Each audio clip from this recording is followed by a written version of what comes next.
Comment jeûner? Il faut jeûner dans la foi, car sans la foi, il est impossible d'être agréable à Dieu. Celui qui s'approche de Dieu doit croire que Dieu existe. Si tu n'as pas la foi, Dieu ne peut rien faire dans ta vie, même si tu jeûnes. Deuxièmement, il faut jeûner dans l'amour, dans le pardon, dans le partage, dans l'unité.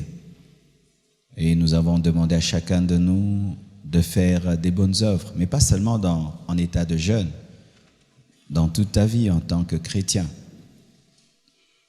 Et nous allons organiser d'ici là une boutique du cœur dans laquelle nous allons déposer des chaussures, des pantalons, des vestes, des jupes, des robes de très bonne qualité que nous allons offrir à certains au milieu de nous. Et s'il n'y en a pas au milieu de nous, en dehors de l'église, mais j'aimerais que ce soit au milieu de nous. Pourquoi aller loin lorsqu'à côté de soi, on a quelqu'un qui a un besoin? Et au-delà même d'apporter tes vêtements à la boutique du cœur, tu peux voir quelqu'un personnellement, convaincu par l'esprit, tu lui offres des vêtements, des chaussures, ton frère, ta sœur de l'église, ou même en dehors, mais c'est pas seulement quand on jeûne qu'on doit faire cela. Cela doit être une culture, un mode de vie. Amen. Troisièmement, pour ce soir, nous allons lire le verset 13e d'Ésaïe 58. Nous sommes debout, s'il vous plaît.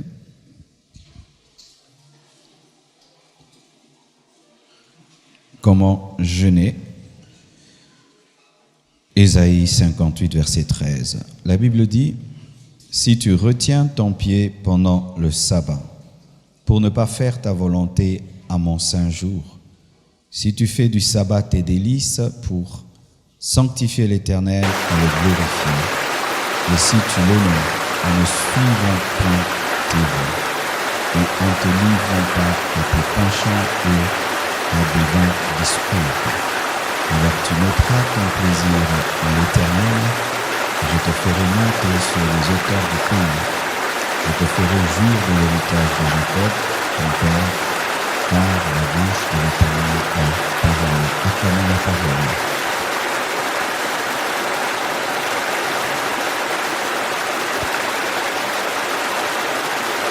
En plus de la foi, de l'amour, quand on jeûne, il faut avoir une vie de sanctification. Il faut se sanctifier. Amen.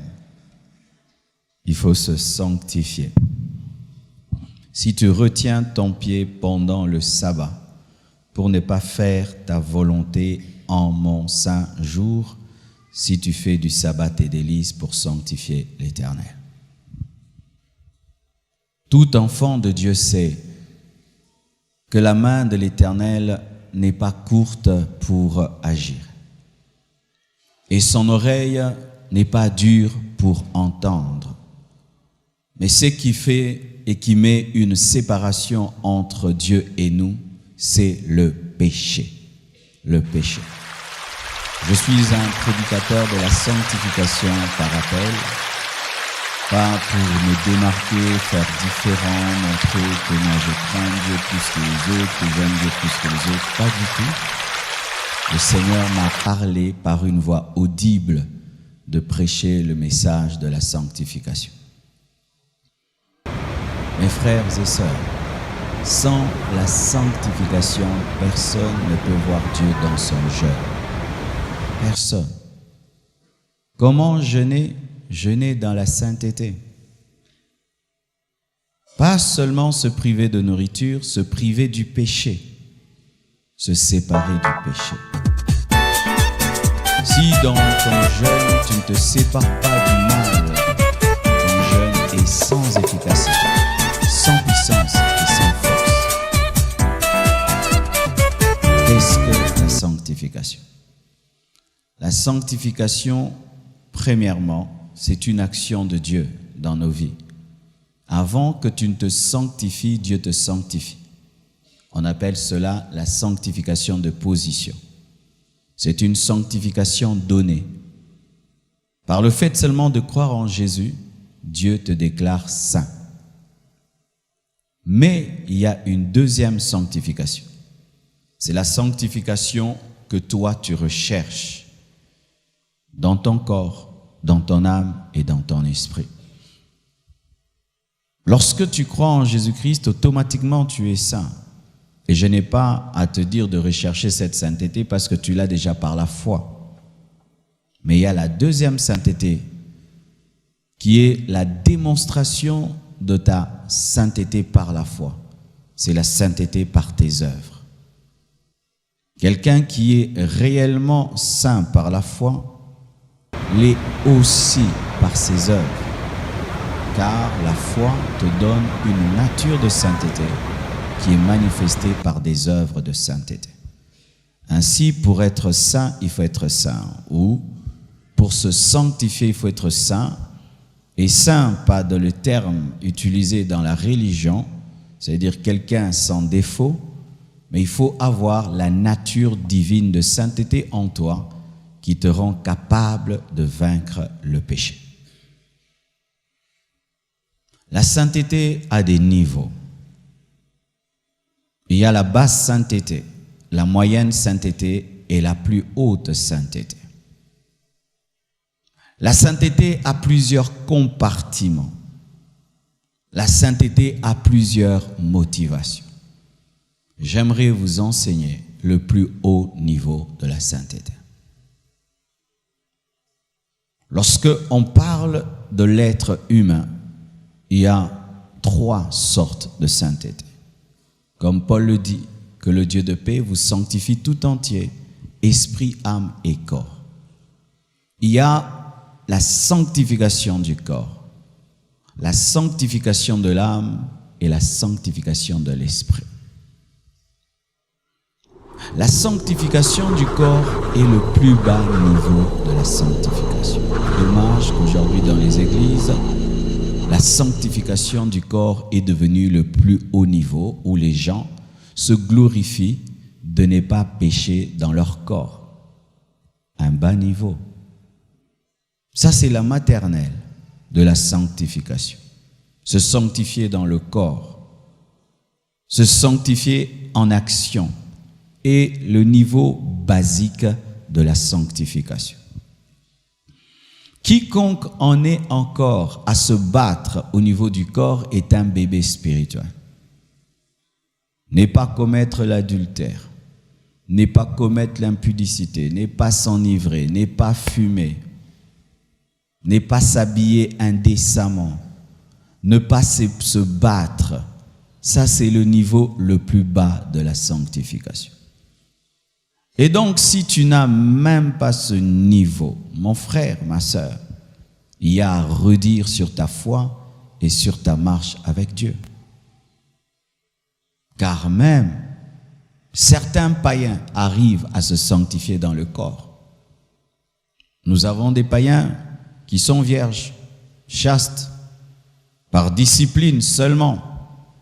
Nous connaissons même des gens qui sont venus à Jésus, qui n'ont pas commis l'impudicité avant quand ils étaient païens. Ils n'ont jamais fait ça. Alors il y a des chrétiens qui se glorifient de vaincre l'impudicité comme si c'est le plus haut niveau, alors qu'il y a des païennes et des païens qui sont fidèles à leurs femmes, fidèles à leur mari, qui ne sont pas impudiques, qui ne s'enivrent pas et qui ne fument pas.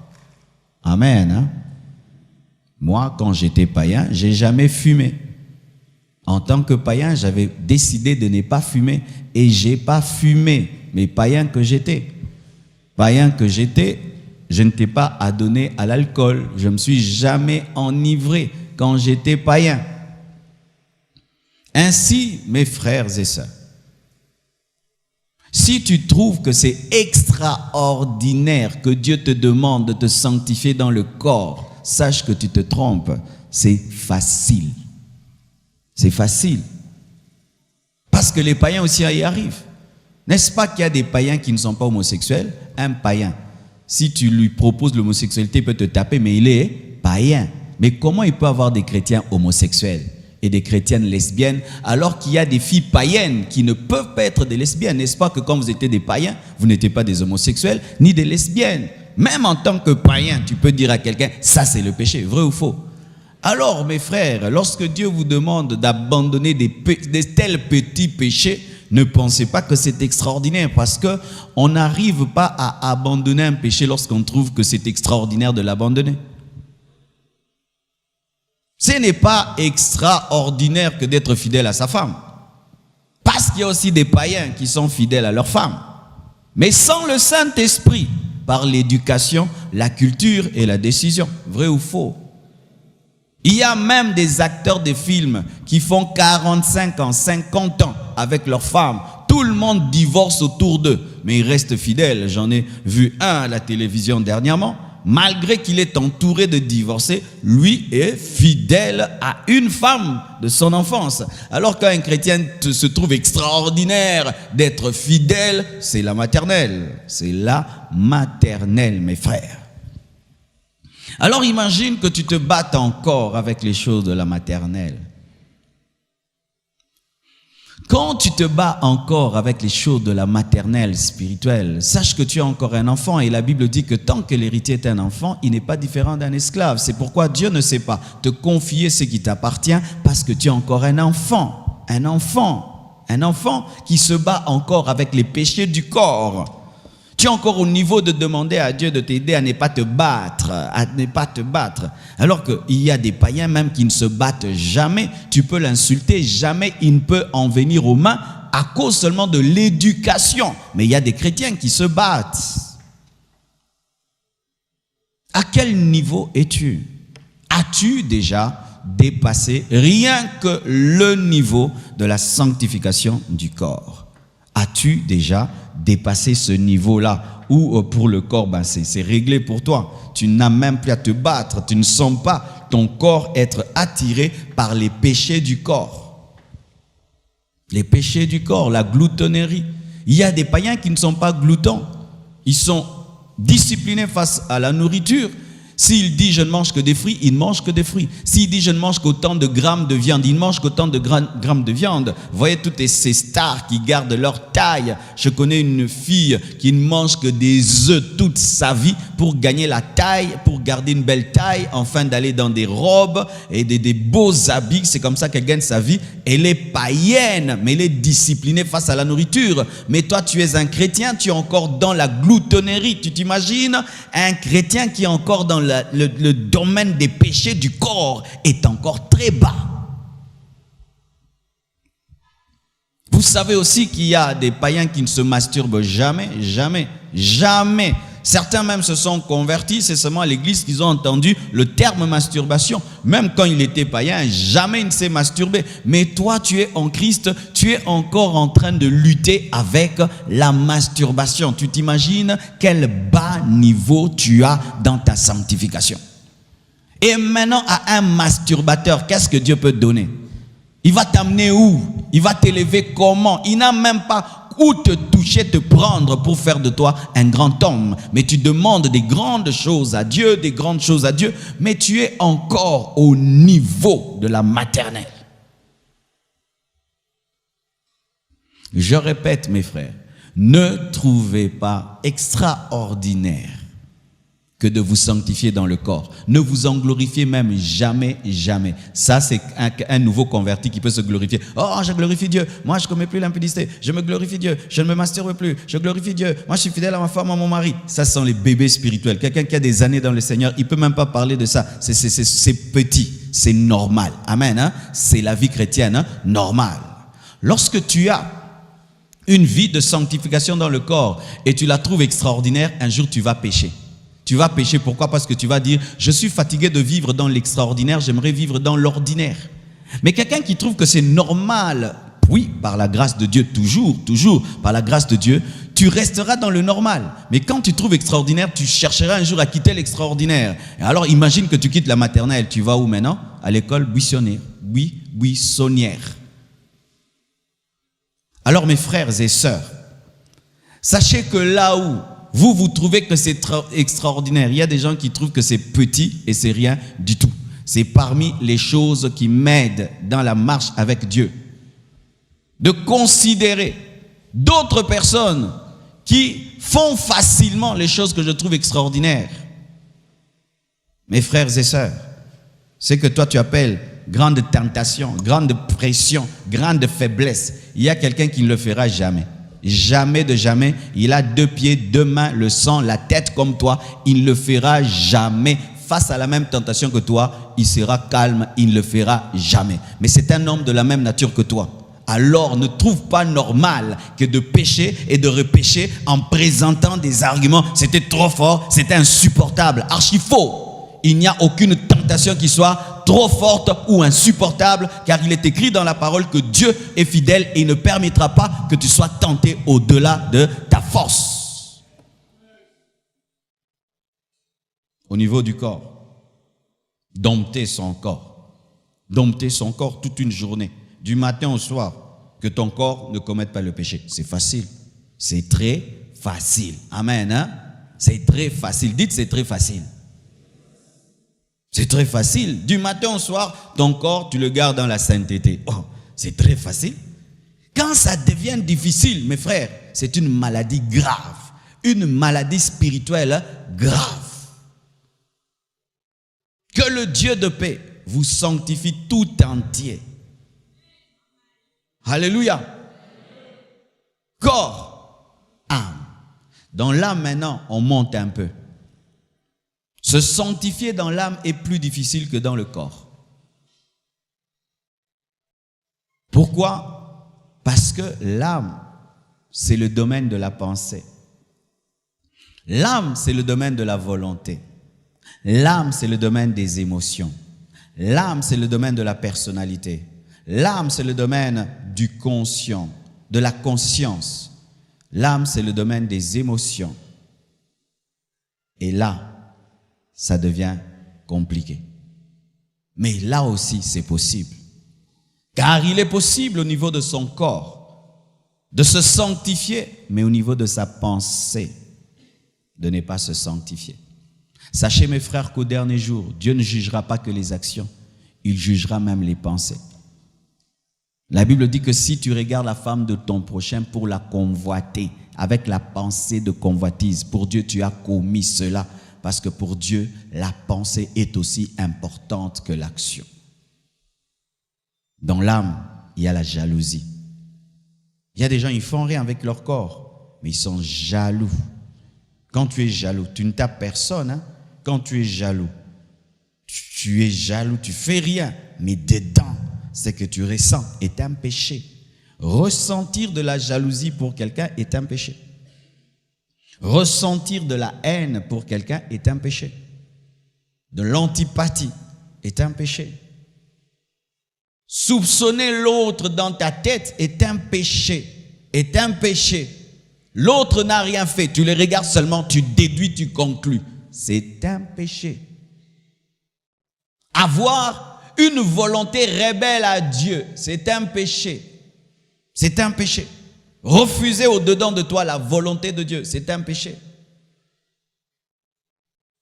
Au niveau de l'âme, il y a l'orgueil. L'orgueil. Ce sentiment qui nous fait penser que nous sommes supérieurs aux autres, que nous sommes plus grands que les autres, meilleurs que les autres. L'orgueil au niveau de l'âme. L'orgueil n'est pas au niveau du corps, mais c'est l'orgueil qui a engendré Satan. Êtes-vous humble au-dedans de vous, pas à l'extérieur? Tu peux te prosterner si tu es orgueilleux. Humble. J'ai vu, on est venu là, on t'a dit, recule. Si ça t'a rien fait, tu es humble. Si ça t'a fait quelque chose, tu n'es pas humble. Parce que même les chaises dans les églises révèlent l'orgueil. Les chaises. Le protocole te dit, ah, frère, descends là-bas. Moi, vraiment, je vais dans une église, me mettez devant, derrière. Je suis Marcelo. Je n'ai pas besoin d'une chaise pour être moi. Je n'ai pas besoin d'être vu pour être moi. Le lion est lion. Que ce soit dans la jungle, dans une cage, dans une forêt, dans une maison, tu es lion. Tu es lion. Mais l'orgueil dans les églises aussi se révèle aussi par des chaises, des positionnements, des trucs. Tout ça, c'est dedans là. Et tu peux vaincre l'impudicité, l'adultère, masturbation, homosexualité, lesbianisme, mais tu es orgueilleux. Et même cet orgueil vient dans les choses de Dieu. Dans les choses de Dieu. Plus tu connais la Bible, tu deviens orgueilleux. Plus Dieu t'utilise, tu deviens orgueilleux. Plus on t'élève dans l'église, tu deviens orgueilleux. C'est un péché. Autant que tu es quelqu'un. Mais là aussi, Dieu peut te sanctifier. Il peut te remplir d'humilité. Il peut te donner l'humilité. Il peut te donner un cœur qui aime le succès des autres. Il peut te donner des pensées pures où tu ne soupçonnes pas le mal, au point même on dit que tu es naïf. Il peut te donner cela, où il n'y a point de convoitise en toi. Il peut te donner une volonté soumise à sa volonté. Il peut te donner cela. Mais tu dois collaborer avec le travail du Saint-Esprit dans ton âme. Et le travail de l'Esprit dans l'âme fait mal. Ça fait mal. Le travail du Saint-Esprit dans l'âme est un travail de crucifixion et de brisement. As-tu déjà connu le brisement dans ta vie? Le brisement. L'âme a du mal à se sanctifier sans brisement. Et chaque fois que vous fouillez le brisement dans votre marche avec Dieu, vous fouillez la croix qui transforme. Acceptez de mourir à vous-même. Acceptez la croix dans vos vies. Acceptez le brisement. Acceptez même des fois l'humiliation. Ça aide à l'âme de fléchir. Reconnaissez devant Dieu même la toute petite mauvaise pensée. Confessez devant Dieu vos pensées comme vous confessez vos actions. Car des fois, nous confessons facilement nos actions, mais nous négligeons nos pensées alors que nos actions ont comme source nos pensées. Confesse tes mauvaises pensées. Confesse tes pensées impures, tes pensées perverses. Confesse cela devant Dieu. Demande-lui pardon. Car tes pensées peuvent empêcher à l'Éternel de t'entendre. La pensée peut bloquer l'exaucement, pas seulement l'action, la pensée peut bloquer l'exaucement. Malheureusement, les gens gardent les mauvaises pensées, se sanctifient à l'extérieur, parce qu'à l'extérieur, les gens voient, mais à l'intérieur, ils ne voient pas. C'est pourquoi ne vous sanctifiez pas pour les hommes, sanctifiez-vous pour Dieu. Lorsque tu te sanctifies pour les hommes, tu auras une sanctification physique, mais pas intérieure, parce que là-bas, l'homme ne voit pas, alors que Dieu te voit. Si tu veux commettre une erreur dans ces choses de Dieu, commence à faire les choses pour l'homme. Tu iras en enfer. Commence à prier pour l'homme, commence à craindre Dieu pour l'homme, commence à discipliner ta vie pour l'homme. Tu iras en enfer. Sanctifiez-vous devant le Dieu qui voit les pensées. Sanctifiez-vous devant celui qui perce les pensées. Où tu confesses devant Dieu, Seigneur, pardonne ma jalousie, Seigneur, pardonne ma haine, Seigneur, pardonne ma convoitise, pardonne-moi car j'ai soupçonné le mal, Seigneur, pardonne-moi. Et tu demandes pardon comme si tu l'avais fait. Ça, c'est la sanctification de l'âme. Et la parole de Dieu a cette capacité, comme une épée, de sanctifier notre âme. Le Saint-Esprit a cette capacité comme un feu de purifier nos âmes. Mais il faut le vouloir, car certains aiment leurs mauvaises pensées, ils aiment leurs mauvaises émotions, ils aiment leur orgueil, ils entretiennent cela. C'est pourquoi ils ne montent pas. Vous pensez que Dieu peut élever un orgueilleux? Vous pensez que Dieu peut élever quelqu'un qui a des émotions d'orgueil, des sentiments d'orgueil? Dans l'élévation, tu vas manifester par tes actions ton orgueil, qui est une pensée. La sanctification en parole. C'est vrai que les paroles sont produites par la bouche, produites par la langue. Mais pourquoi je ne place pas les paroles au niveau des actions alors que c'est au niveau du corps? Parce que la langue est vraiment liée à la pensée. Sanctifiez-vous en parole. Ne mentez jamais. Ne dites jamais des demi-vérités. Même si en disant la vérité, ça va te créer des problèmes, dis la vérité. Ne mentez pas. Dieu n'exauce pas les menteurs. Le diable est le père du mensonge. Ne mentez pas. Ne parlez pas du mal des gens. Ne médisez pas. Ne calomniez pas. Ne rapportez pas. Et surtout en ce temps-ci, tu calomnies quelqu'un, il peut t'enregistrer. Amen. Aujourd'hui, avec les téléphones, tu peux perdre ta réputation. Toi qui aimes parler du mal des gens, on peut même te piéger. On t'appelle pendant que tu parles, tu critiques, on t'enregistre. Et puis, on te présente ce que tu avais dit. Faites très attention à vos langues. Mais sache que tu ne peux jamais mal parler si tu n'as pas mal pensé. Nous parlons mal parce que nous pensons mal. Nous parlons mal parce que nos âmes sont impures. Lorsque tu as une âme pure, tu ne peux pas parler mal. Tu ne peux pas parler méchamment aux gens si tu n'es pas rempli de méchanceté. Toutes les personnes qui parlent aux autres méchamment sont des personnes méchantes. Il y en a qui disent, il y a d'un côté leurs paroles et d'un autre côté eux. Non. Toi, tu es ta parole. Si tu parles aux gens méchamment, tu es une personne méchante. Alléluia. Sanctifiez-vous en parole. Pas de mensonge, pas de demi-vérité, pas de calomnie, où tu dis des choses sur quelqu'un que tu n'as pas vérifié. Ou même, c'est une chose vraie, mais tu répands des mauvaises choses sur les autres. Tu rapportes de maison en maison des mauvaises choses, un péché de la langue qui empêche d'être puissant quand on jeûne et quand on prie. Mes frères et sœurs, la sanctification de l'âme est déjà un haut niveau. Mais le plus haut niveau, c'est la sanctification de l'esprit. La sanctification de l'esprit. Dans l'esprit, il y a une chose principale. L'adoration. L'adoration. Que dans ton esprit, le premier ne soit que Jésus. Lorsque dans ton esprit et dans ta vie, il y a quelque chose que tu aimes plus que Dieu, tu ne te sanctifies pas en esprit parce que tu adores cette chose-là. Êtes-vous sûr que vous aimez Jésus plus que tout?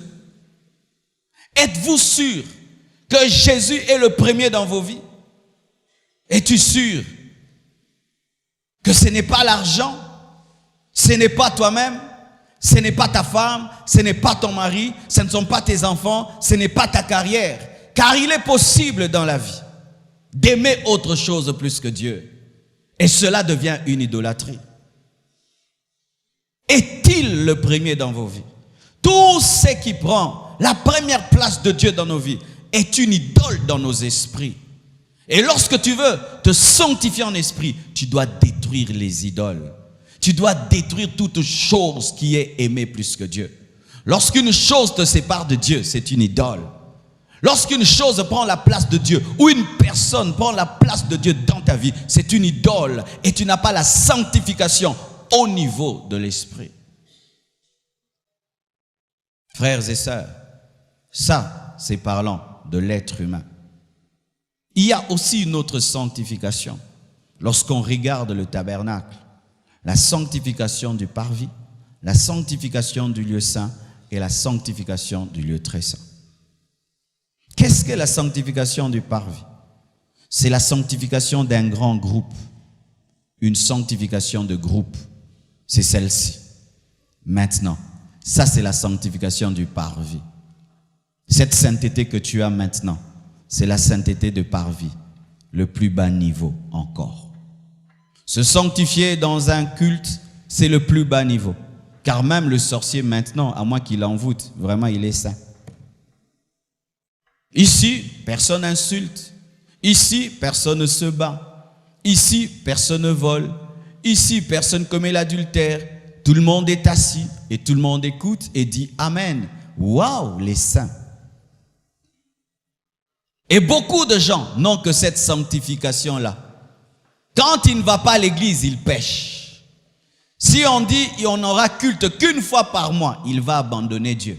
Ce sont ces gens qui abandonnent Dieu quand les églises ferment ou les églises sont persécutées.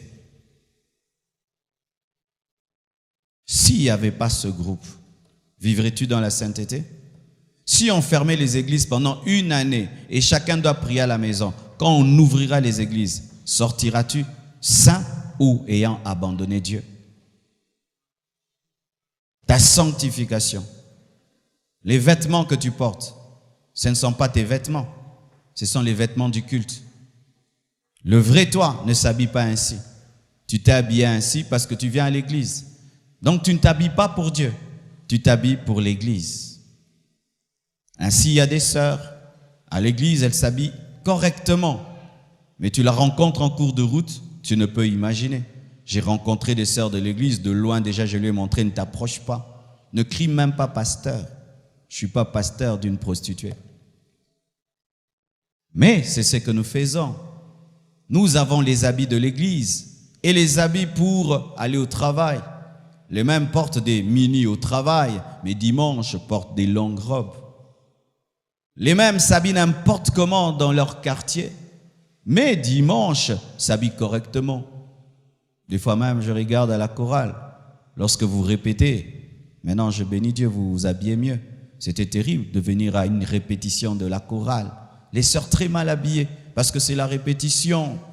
Mais quand c'est le culte, tout le monde est correctement habillé. C'est une sanctification du parvis de bas niveau, Parce qu'une fois qu'on dit Amen et que ce n'est plus le temps de chanter, tu reprends tes mauvais vêtements, une sanctification de bas niveau. L'homme qui est là, est-ce que c'est lui dans le secret? Cette femme qui est là, qui me regarde, est-elle ainsi dans le secret?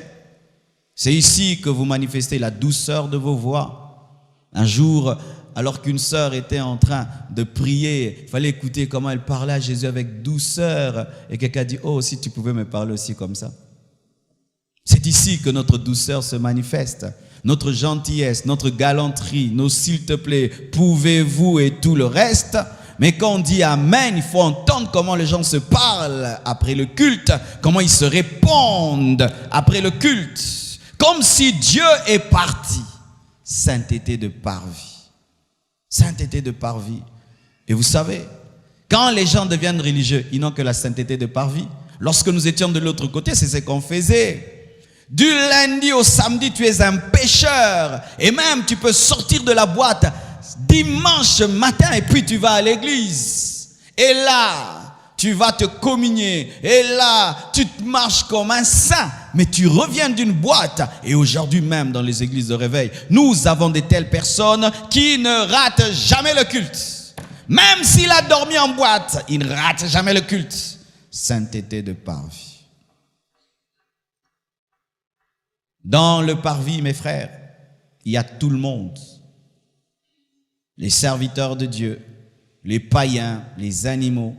Dans la sainteté du parvis, il y a des chrétiens, des païens, des charnels. Il y a tout un mélange. Et on ne sait pas qui est qui. C'est pourquoi Jésus ne se confiait jamais à la foule. C'est la sainteté de la foule. La sainteté de la foule. Et sachez que la foule ne sera pas enlevée. La foule ne sera pas enlevée. L'enlèvement n'aura pas lieu dans le parvis. L'enlèvement n'aura pas lieu dans le parvis. Mes frères, ici, c'est normal.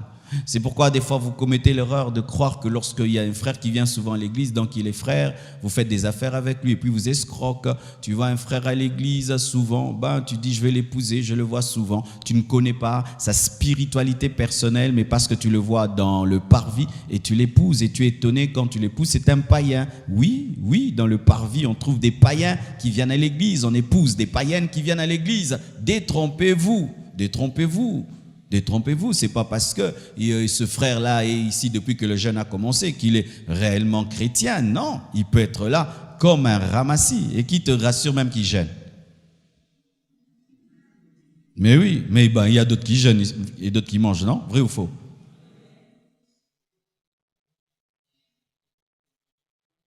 Deuxième niveau, le lieu saint.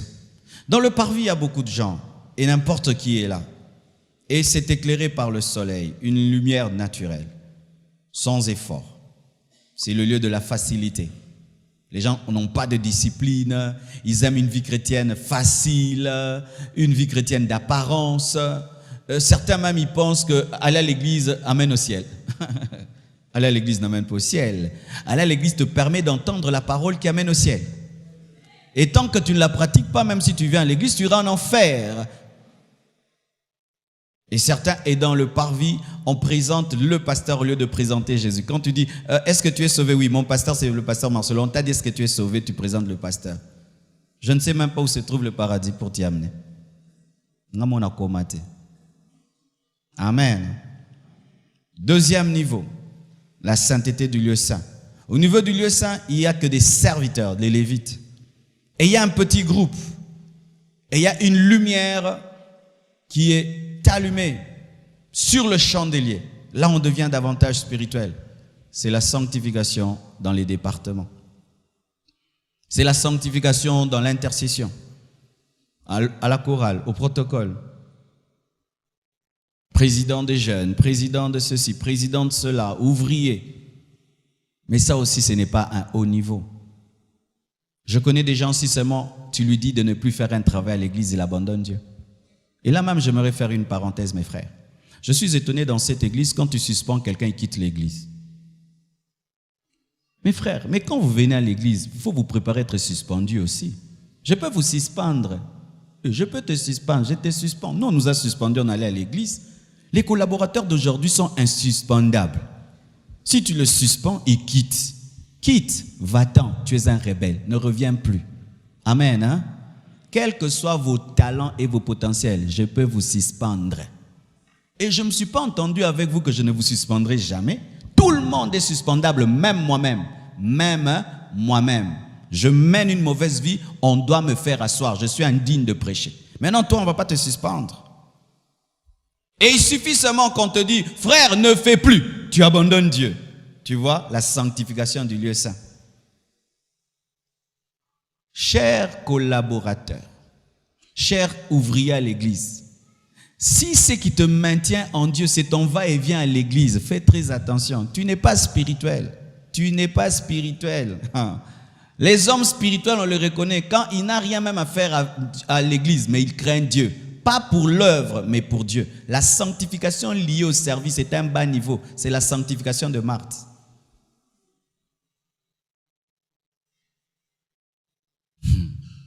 Le jour que tu chantes, c'est le jour que tu pries. Si tu vas pas chanter, ce n'est pas votre tour. D'ailleurs, vous ne venez pas. Il y a des chorales, des choristes qui ne viennent à l'église que le jour où ils vont prester. Vous voyez déjà, bas niveau. Et tous ces fidèles maintenant, ces fidèles qui viennent tous les jours, eux n'ont pas un problème de transport. Vous entendrez le transport. Mais quand tu étais fidèle, à l'école des ouvriers, tu venais tous les jours. Le jour que tu entres à la chorale, le jour où tu ne vas pas chanter, tu ne peux pas venir. C'est le jour que tu manques le transport. Vous voyez le problème. Tu quittes l'intercession, tu perds la vie de prière. Tu quittes l'évangélisation, tu ne vas plus gagner les âmes. On ne te donne plus une responsabilité à l'église. Du coup, tu n'as plus de fardeau. Bas niveau de sainteté. Bas niveau. Faites attention, mes frères. Dans la vie chrétienne, il y a des pièges. Et l'un des pièges dans l'œuvre de Dieu, c'est l'œuvre de Dieu. Je suis en train de vous dire des choses, hein? Je suis en train de vous dire des choses. Faites très attention. Servir le pasteur, c'est bien. Mais si on te dit de ne plus me servir, tu vas venir à l'église? Tu vas t'attacher à Dieu? Oh, c'est comme je suis à côté du pasteur que je dois craindre Dieu. Mauvaise réponse. Mauvaise réponse. Vous qui êtes à côté du pasteur, vous devez craindre Dieu. Non? Vous qui êtes à côté de Jésus. À côté de Jésus, toi tu vas te sanctifier parce que tu es à côté de moi? Et si Dieu me prend, tu vas abandonner Dieu? C'est comme ça qu'il y a des gens. Le jour que le pasteur est mort, ils sont morts spirituellement. On a verset biblique. Tout chrétien doit marcher dans la sainteté. Pas parce que tu es à côté du pasteur. Et donc le fidèle qui est au fond là-bas, qu'il pêche, hein, parce qu'il est loin de moi. Vous pensez que vous approchez du pasteur, ça sanctifie quelqu'un? Ça sanctifie quelqu'un? Non, ça ne sanctifie pas. S'approcher de Jésus, c'est ce qui sanctifie. Tu peux t'approcher d'un homme de Dieu, tu deviens pire qu'avant. Pourquoi? Tu perds le respect du mystère. Tu commences à croire, d'ailleurs, si t'approcher d'un homme de Dieu peut t'empêcher de te sanctifier, frère, refuse de t'approcher d'un homme de Dieu si tu es ce genre d'impolis spirituel qui ne savent respecter les choses que de loin.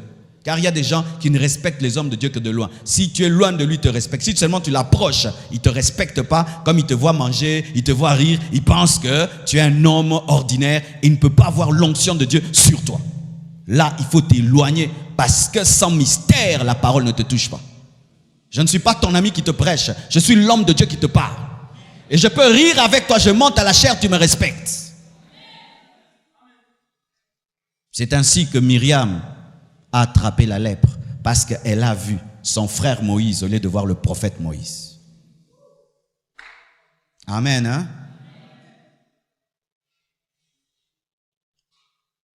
La sanctification du service. Se sanctifier parce qu'on va prêcher. Il y a des prédicateurs comme ça. C'est quand il a une prédication qui se sanctifie. Là, il confesse tous ses péchés. Il dit même, arrête de me tenter, hein? Je vais prêcher. Parce qu'il va prêcher, c'est quand il se met en ordre.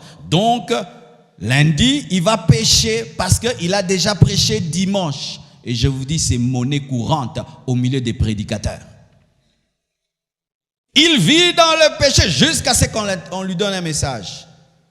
Mais alors, si tu ne prêches qu'une fois par mois, ou tu prêches après 2 mois, qu'est-ce qui va t'arriver? Qu'est-ce qui va t'arriver? La sanctification liée à l'œuvre, liée au service, liée à un département, liée à une responsabilité. Quand on te donne une responsabilité, c'est quand tu te donnes à Dieu. J'ai grandi avec des gens qui aimaient l'orgueil et les honneurs à l'église. Je sais qu'ils sont devenus des faux pasteurs, des faux serviteurs. J'ai vu ça. La recherche des honneurs dans l'église détruit le cœur, abîme les cœurs. Tu perds le cœur d'un enfant de Dieu. Tu commences à avoir le cœur d'un professionnel de Dieu. Que c'est malheureux des fois de voir quelqu'un venir au culte. Il arrive en retard et on le fait asseoir simplement là-bas. Il entre dans la voiture, il part. Qui es-tu? Qui es-tu? Qui es-tu? Parce que tu prêches, tu es devenu spécial? Parce que tu as une grande église, tu es devenu spécial? Hé, bien-aimés, n'oubliez jamais que vous êtes des hommes. N'oubliez jamais que vous étiez des païens pleins de démons que Jésus a sauvés par grâce. Dans ma jeunesse, quand nous avions reçu l'onction, cet esprit nous avait attaqué, mes frères. L'onction, au lieu de nous humilier, nous avait rendus orgueilleux. Quand on entre à l'église, même si tu n'as rien dans ton sac, il fallait que quelqu'un transporte ton sac. Tout le monde voulait s'asseoir devant. Nous, on ne s'asseyait pas là-bas. On s'asseyait devant. Il y avait au moins 14 chaises. On se battait pour s'asseoir sur ces 14 chaises. Des fois même, il fallait parler au protocolaire de te garder la chaise. Si tu n'es pas assis là-bas, tu trouves que tu n'étais pas au culte. On était des malades. Des malades mentaux spirituels. Des malades. Pourquoi devant? Parce que là, on nous voit. Par qui? Par Dieu? Par le peuple de Dieu. La maladie des chaises. Et Dieu, après m'a retiré de tous ces gens, j'ai commencé à jeûner, prier moi-même. Et j'ai compris qu'un homme de Dieu ne pouvait pas se comporter ainsi. J'ai commencé à venir à l'église et je m'asseyais dans la foule. Un jour, j'avais disparu. Depuis très longtemps, j'étais dans des jeûnes et prières en train de préparer la compassion. J'arrive en retard. Et là, je vois un frère qui me connaît. Il n'y avait plus de place. J'étais debout et je suis resté debout. Malgré que j'étais un prédicateur ouin reconnu dans l'église, je me suis tenu debout. J'étais là. Mais un frère me regarde. Ah, il se lève. Il dit, frère Marcelo, en m'appelant, c'est un prophète Jérémie. Assis-toi. Il me donne la chaise, je m'assieds. Quand je m'assieds, une jeune fille qui priait dans une certaine église, dans leur église là-bas, tu viens en retard, tu es derrière. Viens à temps, tu es devant. Alors elle voit ça. Après, elle vient me voir. Je suis déçu par ton attitude. Je la regardais. Comment tu es venu en retard? Et ce jeune frère, rempli de zèle, tu l'as fait quitter sa chaise pour que toi, tu puisses t'asseoir. Dieu avait déjà tué l'orgueil que j'avais, sinon elle allait avoir. J'allais la maudire. Donc, vous nous avez rencontrés quand on est devenu bien. Et puis, elle me parle. Et elle savait que j'étais comme ça, que j'allais lui répondre comme ça, on va discuter. Elle va prouver à tout le monde combien je suis orgueilleux. Et puis quand elle dit, si elle parle, là, je la regardais. Elle a parlé jusqu'à ce qu'elle a fini. Quand elle a fini, je dis, en soi, je ne lui ai même pas demandé qu'il se lève. C'est lui-même qui m'a donné la chaise. Mais si ça t'a touché, excuse-moi, mais c'est pas moi. Et le frère a dit, non, c'est moi qui lui ai donné, il n'a même pas demandé. Et la fille est partie. Et j'ai senti qu'elle était humiliée. Elle est allée voir quelqu'un pour se présenter des excuses. Non, je me suis mal comporté avec Marcelo, j'ai cru vraiment tout. Bien aimé, elle m'a respecté par mon humilité. C'est l'humilité qui fait respecter dans l'œuvre de Dieu. C'est l'humilité qui honore. Les hommes humbles font peur. Les hommes humbles inspirent le respect. Même si tu refuses de le respecter, tu vas le respecter. Le chemin de l'honneur dans l'église, c'est l'humilité. Ce n'est pas l'honneur. Vous cherchez l'honneur en l'envers. En l'envers. Recherchez l'honneur en étant humble et vous serez honoré. L'œuvre de Dieu est une bonne chose. Mais si l'œuvre de Dieu devient ta finalité, tu n'as pas compris. C'est ce que Marthe n'avait pas compris. Elle pensait que la finalité pour Jésus, c'était le servir.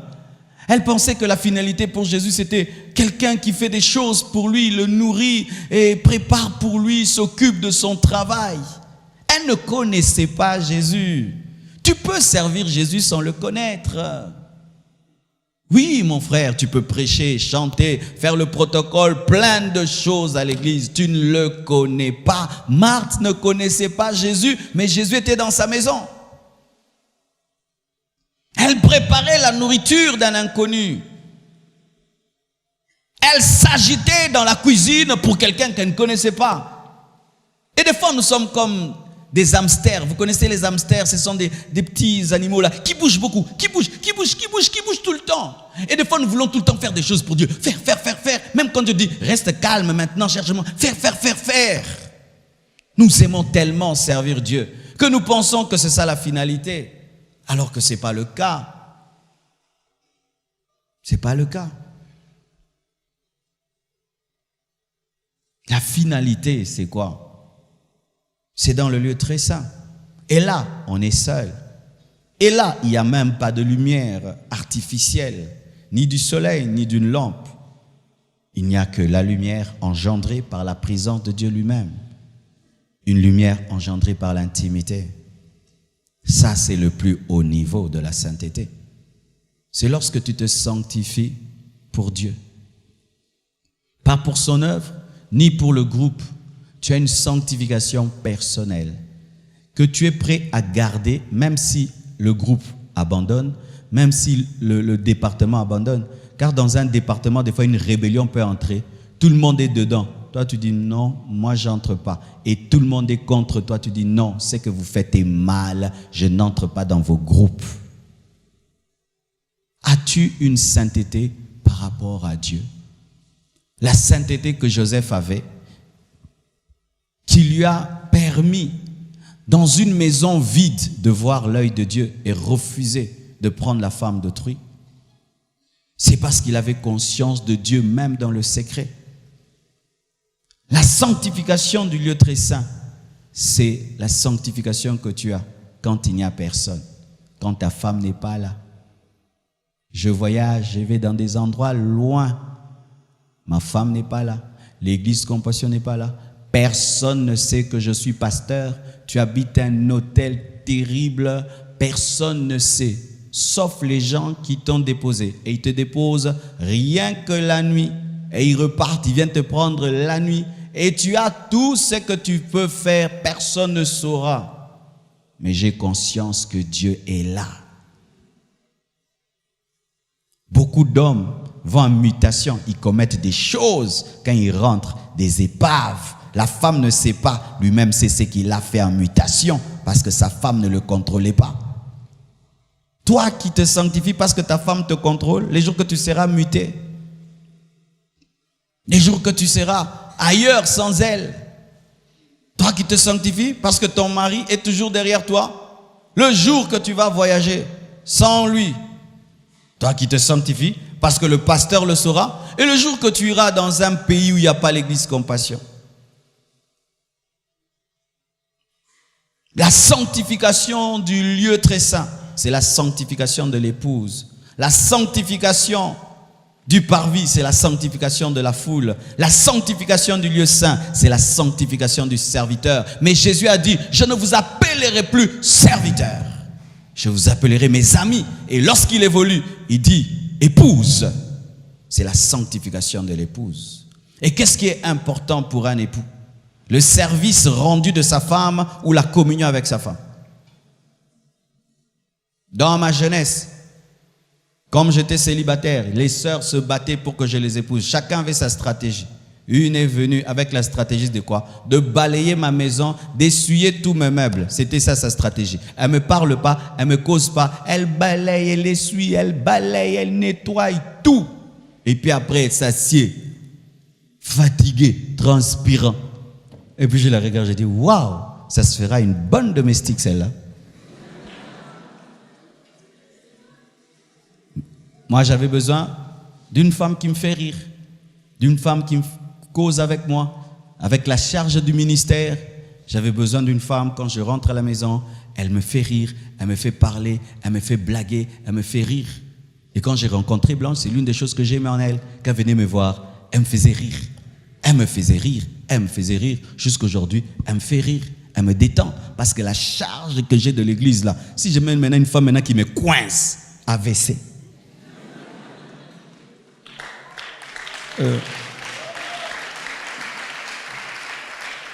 Marthe pensait que Jésus aimait la nourriture alors que Jésus aimait la conversation. Toi, tu penses que Jésus, il aime ton travail que tu fais à l'église. Il aime plus que ça. Il veut avoir une intimité avec toi. Des moments de pureté entre toi et lui. Pas pour son œuvre, pas pour l'église, pas pour quoi que ce soit. Rien que pour lui. Rien que pour lui. Mon frère, si cette église n'existait pas, si tu n'avais pas ce travail que tu fais à l'église, si tu étais seul dans un endroit, aurais-tu la sainteté que tu nous manifestes là?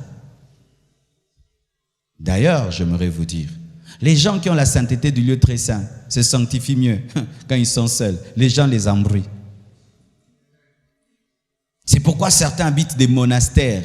Ils sont tout le temps dans des montagnes et des montagnes. Ils sont bien quand ils sont avec Dieu. Quand ils sont avec les gens les dérangent, les distraient. C'est pourquoi, regardez, tous les grands serviteurs de Dieu avaient toujours des moments où ils se retiraient de tout le monde. Jésus, Samuel, d'ailleurs Samuel habitait une montagne. Quand il descendait, ta venue, ta descente annonce quoi? Jésus priait dans des jardins, priait dans des lieux déserts. Il pouvait avoir des foules devant lui, mais il devait fuir toujours la foule. C'est ça. Mes frères et sœurs, avez-vous ça? Car c'est dans le lieu très saint qu'il y aura l'enlèvement. C'est dans le lieu très saint que se passe l'enlèvement. Vous qui parlez de Jésus revient bientôt, Jésus revient bientôt. Frère, des fois tu peux demander un examen alors que tu vas échouer. Fais attention. Ce n'est pas tout le monde qui doit dire Jésus revient bientôt. Certains doivent dire attends encore. Oui. Jésus revient bientôt n'est pas un slogan. Qui a crié Jésus revient bientôt? C'est un apôtre qui vit dans la sainteté. Quand toi tu vis dans le péché, tu dis que Jésus revienne bientôt. C'est comme si tu n'as pas étudié un cours, tu dis examen. Toi tu vas dire Seigneur attends encore, je ne suis pas prêt, je vais rater. Mais quand tu te sanctifies, crie Jésus revient bientôt. Mais si tu n'as pas une vie de sainteté, dis attends encore. Amen. Hein? Encore un autre niveau de sanctification, au niveau de la motivation. Il y a une sanctification qui provient de la peur. De la peur.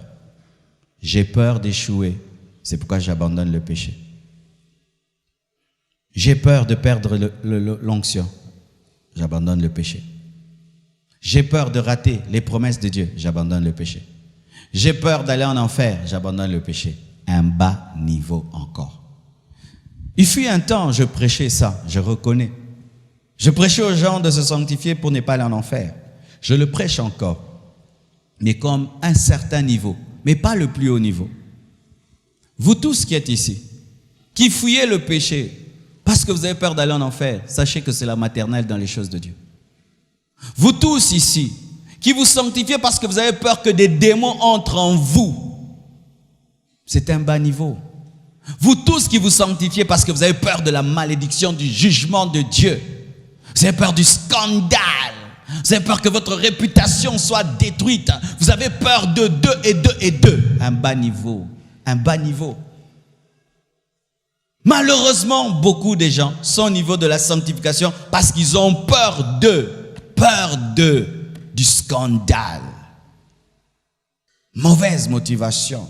Mais que nous avons la peur. La peur est le premier sentiment que l'homme a manifesté après la chute. Car lorsque Dieu s'est approché d'Adam, il a dit, où es-tu? Il a dit, j'ai eu peur. La peur, une sanctification produite par la peur est une sanctification de bas étage, de bas niveau, de mauvaise qualité. Parce qu'un jour tu vas arrêter. Tu arrêteras. Toutes les personnes qui se sanctifient par peur, un jour osent. Tu vois, le serpent, la première fois que tu le vois, tu es effrayé. Tu le vois, tu es effrayé. Mais comment l'homme arrive à toucher le serpent et le contrôler? Au départ, il a eu peur. Et puis il s'approche, il a peur. Et puis il touche. Il ne me mord pas. Il touche. Et puis il commence à jouer avec. C'est ce qui arrive. Quand tu pêches pour la première fois, ton cœur tremble.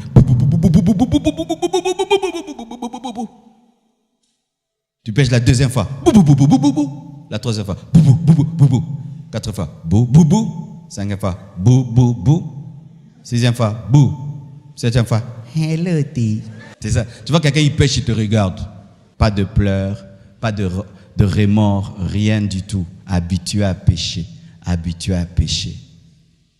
Ne vous sanctifiez pas par peur. Un jour, vous n'aurez pas peur. Si tu te sanctifies parce que tu as peur de moi, un jour, tu vas pécher. Tu vas dire, c'est un homme, il va me faire quoi? Si tu te sanctifies par rapport à l'enfer, Satan va te prêcher que Dieu est tellement bon que tu ne peux pas aller en enfer. Il va te présenter les défauts même des autres pour te dire, est-ce que c'est seulement toi qui iras en enfer à cause de ce péché? Et puis tu vas signer. Deuxième niveau. Se sanctifier pour des intérêts. Et vraiment, je vous assure, il y a trop d'intérêts dans les églises. Des fois, tu vois un frère, il se donne, tu penses que c'est pour Dieu. Un jour, il te sort quelque chose là. Frère, si tu as des intérêts, tu seras déçu. Parce que dans les choses des églises ici, c'est terrible. Vous voyez là, vous êtes en train de vous battre et de construire l'église, et puis on construit. Et puis Dieu élève un petit là, qui n'était même pas là, qu'on a construit. Dieu l'élève ici plus que vous tous. Bondima. Mais écoutez les mêmes chrétiens. Dieu élève qui veut. Dieu prend dans la poubelle. Dieu va prendre quelqu'un dans la poubelle. Il va prendre quelqu'un dans la poubelle pour régner dans un temple de 6000 places. Give me amen. Non, non. Les intérêts, c'est lorsque nous sommes étonnés. Tu as jeûné, prié à l'église des années, une jeune fille se convertit. 2 mois après, elle épouse le plus beau garçon de l'église. Vous avez l'esprit du fils aîné qui habite avec le Père sans connaître le Père. Car le jour où le Père a pardonné au fils prodigue, il était mécontent parce qu'il ne connaissait pas le cœur du Père. Vous serez surpris, mes frères. Ce qui va arriver dans l'église dans les années qui viennent, vous serez surpris. Nous sommes en train de construire l'église pour d'autres. Quand même, nous disons que nous serons une église de 10 000 personnes, 20 000 personnes. Ici, nous sommes à 7 000. Donc, il y aura 13 000 personnes qui viendront. Parmi eux, il y a des points d'interrogation, n'est-ce pas? Des grands prédicateurs, des grands musiciens, des grands... Mais quand on a commencé l'église, la chorale de base, c'était une seule chorale. Mais je regarde des fois dans la chorale, la plupart ne sont plus là. Maintenant, il y a les Sylvain, il y a les Naomi et tout le reste. Mais quand on a commencé la compassion, il n'y avait pas Sylvain, Talasco, compassion, Fandabimi. Les intérêts, ça peut décevoir. Amen, hein? C'est ce qui arrive des fois, des intérêts. Tu vois quelqu'un qui est zélé, qui se donne. Tu penses que c'est pour les âmes, c'est pour Dieu. Non, c'était pour l'argent. C'était pour l'argent. Tout ce qu'il faisait, ça s'appelait dollar. Dollars, zélé mes dollars, c'est les dollars, les dollars. Tout ce qui cherche là, c'est l'argent, l'argent. Tu peux être là à côté de moi. Je libère tout le monde. Toi, je ne te donne pas une église. Tu vas parler. Les intérêts. N'ayez aucun intérêt, ni une extension, ni l'argent, ni la gloire. Rien. Car si tu cherches une extension, tu cherches la gloire, tu cherches l'honneur, tu cherches l'argent, tu seras déçu. La sanctification à cause des intérêts de soi. J'ai dirigé la jeunesse dans notre église pendant 4 ans. J'ai donné ma jeunesse, j'ai donné mon intelligence, ma force. Le jour que dans cette église on m'a libéré, vous savez c'est qu'on m'a donné? Un savon munganga. Mais comme je n'étais pas venu pour l'argent ou les munganga, moi je voulais seulement qu'on prie pour moi. Que je sorte par la porte, pas par la rébellion. Je suis parti en paix, j'ai commencé à travailler et l'église a grandi aujourd'hui. Mais ceux qui étaient venus pour l'argent ont été déçus. Certains même sont rentrés dans le monde, devenus des païens. Ne vous sanctifiez pas pour vous marier. J'entends des prédications pareilles, oui, c'est vrai aussi. Mais ce n'est pas le plus haut niveau. Tu peux voir une sœur là, zélée comme tout. La seule chose, c'est la visibilité. Visibilité. Je n'ai cité le nom de personne. Visibilité, caca. Visibilité, visibilité. Tu fais tout visibilité, nous devenons aveuglité. Et on va choisir la sœur l'air qui reste calme. Elle ne se fait même pas voir. Le frère dit, je t'aime toi. Pourquoi tu te sanctifies? Pour la bénédiction? Pour l'élévation? Et si ça ne venait pas? Pour avoir un enfant? Et si Dieu décidait que jusqu'à ta mort, tu n'auras pas d'enfant? Parlons bien entre nous. Si jusqu'à ta mort, tu n'auras pas d'enfant, tu vas te sanctifier? Car il y a des gens jusqu'à la mort, ils n'auront pas d'enfant. Vrai ou faux? Vous voyez ces enseignements-là qu'on donne? Nous engendrons des chrétiens faibles. Des chrétiens qui courent pour une récompense. Mais les Paul, je suis en train de finir la vie de Paul. Je suis dans Acte 27. Paul, mes frères et sœurs, qu'est-ce qu'il a eu? Je suis à la fin de sa vie. Sa vie finit en prison.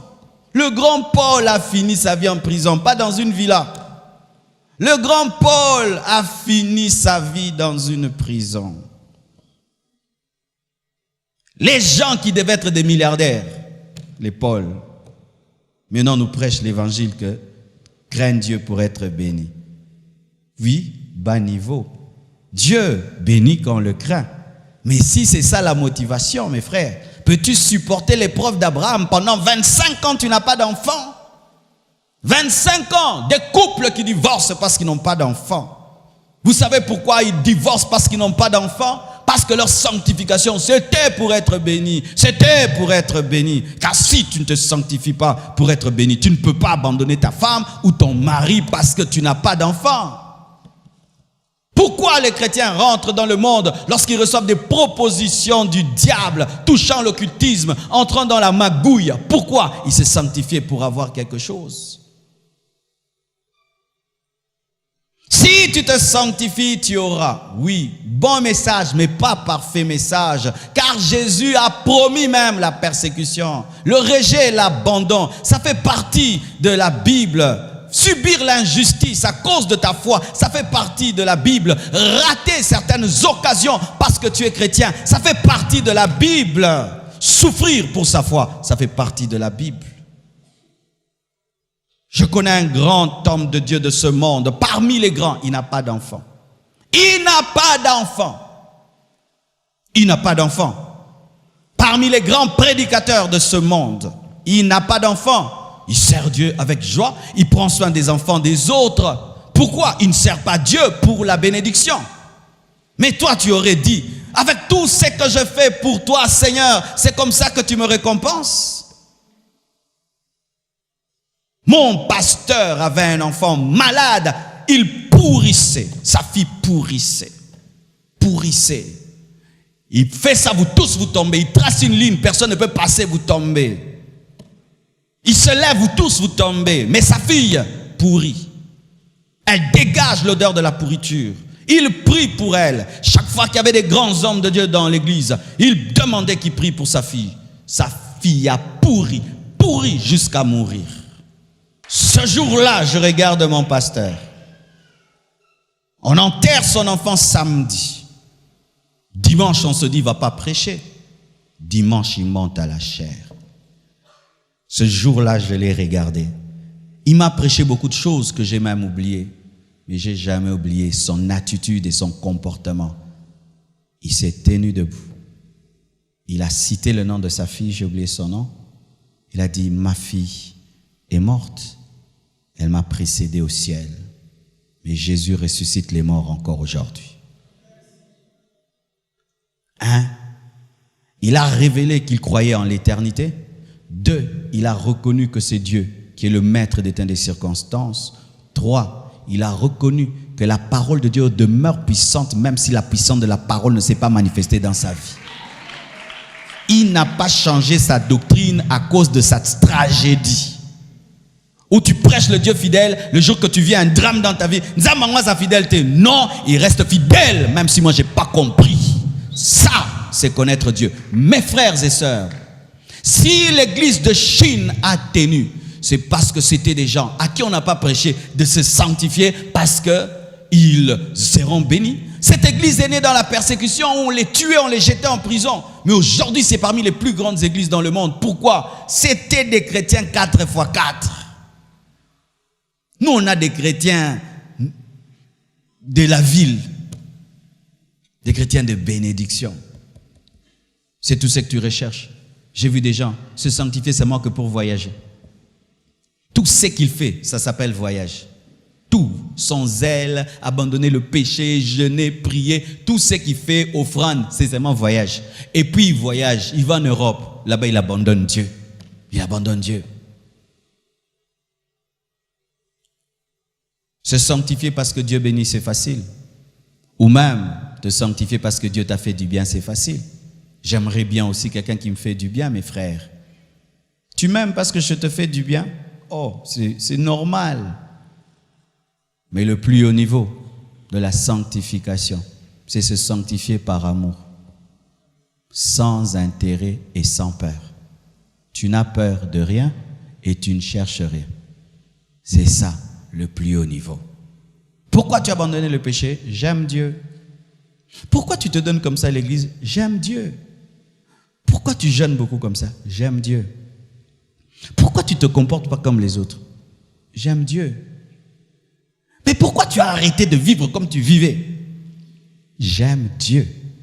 Et comme je l'aime, je cherche à lui plaire et j'évite tout ce qui peut l'attrister. Alléluia. Pourquoi aujourd'hui au Congo, on dit que nous ne supportons pas la gloire? Vous savez pourquoi? Parce que ces pasteurs, se sont sanctifiés pour être bénis. Et une fois qu'ils sont bénis, ils n'ont plus la force de continuer. Mais si quand tu n'étais rien, tu aimais Dieu, même quand Dieu t'élève, il te donne tout, tu vas continuer à l'aimer. C'est un piège que d'aimer Dieu pour quelque chose, de se sanctifier pour quelque chose. C'est un piège. Parce que voici, une fois que ta motivation est atteinte, tu n'as plus la force de continuer. Tu n'as plus. Si seulement on dit par exemple que nous allons finir le jeûne le jour qu'on va couler la dalle, je vous assure, le jour-là qu'on va arriver, si je dis on continue, tu n'auras plus la force. Pourquoi? Ta motivation, c'était arriver là. Tu ne peux pas aller plus loin. Et si dans ta marche avec Dieu, ta motivation, c'est avoir un enfant, te marier, voici ce qui arrive toujours. Ces personnes, après avoir été bénies, ne savent plus continuer. Vous sentez le zèle diminuer. Parce que c'est normal. L'homme, une fois qu'il a atteint son but, il n'a plus de motivation. Tu cherches quoi? Tu cherches quoi? Si tu cherches à plaire à Dieu, quand il te bénira, tu vas continuer à le plaire. Que tu passes par des moments difficiles, tu seras attaché à Dieu. Qu'il te bénisse, qu'il ne te bénisse pas, ça ne te fera rien. C'était le test d'Abraham. Abraham, avant Isaac, aimait Dieu, se sanctifiait. Quand Isaac vient, Dieu sent qu'il veut changer. Et Dieu dit, donne-moi. Et Abraham comprend, il offre Isaac. Afin de montrer à Dieu, je t'aime toi. Je n'ai pas peur et je ne cherche pas un intérêt. Avec toi, sans un enfant, je suis heureux. Tu peux reprendre ce que tu m'as donné. Waouh! Alléluia! Mais qu'est-ce qui nous arrive souvent? Nous voyons aujourd'hui, tu offres un téléphone à un enfant. Une fois qu'il a le téléphone, il va dans la chambre, n'est-ce pas? Il t'abandonne, toi qui lui as donné le téléphone. Il est tout le temps avec son téléphone. C'est ce que nous faisons. Une fois que ton but est atteint, tu ne sauras plus continuer à l'aimer. Mais si ton but, c'est lui, alors jamais, rien ne t'arrêtera. Tu seras prêt à mourir pour garder ta sainteté. Tu vieilliras dans la sainteté. Que tu sois riche ou pauvre, tu seras dans la sainteté. Tu seras un chrétien 4 x 4 et l'éternité sera à toi. C'est ça mon message de la sainteté. Je prêche une sainteté par amour. Je prêche une sainteté personnelle. Je prêche une sainteté qui commence dans l'esprit, qui touche l'âme et qui touche le corps. C'est ça mon message de la sainteté. Le Seigneur m'a dit de vous dire ceci lorsque je finirai. Pratiquez ce qu'on appelle la respiration spirituelle en tout temps pour votre sanctification. Si je bloque mon nez et ma bouche, même si j'ai des poumons en bon état, même si je suis en bonne santé, je vais suffoquer et je vais tomber. Car Dieu, en créant le corps, a prévu un système d'inspiration et d'expiration. On inspire l'oxygène, on expire le gaz carbonique. On inspire la vie, on expire la mort. Le CO2 tue, l'oxygène fait vivre. On pratique l'oxygène à chaque instant. Là, vous êtes en train de respirer tout le temps. Et ici, c'est plein de gaz carbonique à cause de la multiplicité des poumons qui sont ici. Donc, beaucoup d'entre vous, nous tous, nous avons dégagé le mauvais, la mauvaise respiration en permanence. Le jour où tu arrêtes seulement de respirer, tu meurs. Il en est de même dans la spiritualité. Qu'est-ce qu'est la respiration spirituelle? À chaque fois que tu pêches, au moment même que le CO2 spirituel est entré en toi, fais-le sortir et fais entrer l'oxygène. N'attendez jamais 2 minutes pour confesser un péché.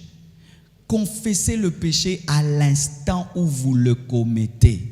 N'attendez pas le soir pour confesser un péché. C'est une pratique religieuse. C'est dans la religion qu'on nous a appris qu'on confesse le péché la nuit. Mais tu peux mourir avant la nuit. Jésus peut revenir avant la nuit. Quand tu fais le mal, du coup, oh Seigneur, pardonne-moi, j'ai péché contre toi. Tu fais du mal à quelqu'un, du coup, présente des excuses, demande pardon à l'instant. Qu'est-ce qui arrive? Lorsque tu pêches et tu dures dans le péché a le temps de s'installer en toi pour résister à te quitter. Mais si tu fais le mal, du coup tu demandes pardon, il n'a pas le temps de s'enraciner.